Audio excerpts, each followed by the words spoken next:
የተከበራቸው አባገዳዎችና ሲዎች፣ ክቡር ዶክተር ጢሞቴዎስ የፍትሪ ፍትህ ሚኒስትር፣ ክብርት ወይዘሮ ጸገነት መንግስቱ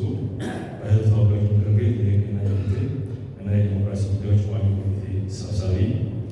ክቡር አቶ ፈቃዱ ጸጋ በፍትሪ ፍትህ ሚኒስቴር ጠቅላይ አቃቤ ሕግ ሚኒስትር ዴኤታ፣ ክቡር አቶ ተስፋዬ ቱሉ የገቢዎች ሚኒስቴር ዴኤታ፣ የተከበራችሁ የክልል ፍትህ ቢሮ ኃላፊዎች፣ የተከበራችሁ የክልል ወንጀል ምርመራ ዘርፍ ምክትል ኮሚሽነሮች፣ ጥሪ የተደረገላችሁ እንግዶች፣ ክቡራንና ክቡራት፣ በቅድሚያ የፍትህ ሚኒስቴርና የኦሮሚያ ጠቅላይ አቃቤ ሕግ ቢሮ በኦሮሚያ ብሔራዊ ክልላዊ መንግስት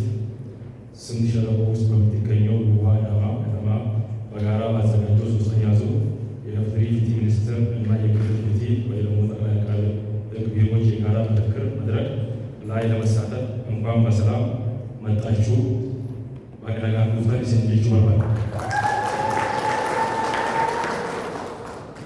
የኦሮሚያ ጠቅላይ አቃቤ ሕግ ቢሮ ጨምሮ በሀገሪቱ ያሉ የክልል ፍትህ ቢሮዎች የሀገሪቱን የፍትህ ፖሊሲ መሰረታዊ ዓላማዎች፣ ግቦች፣ መሪዎችና ስትራቴጂ መነሻ ያደረጉ የክልል የ10 ዓመት ስትራቴጂክ እቅድ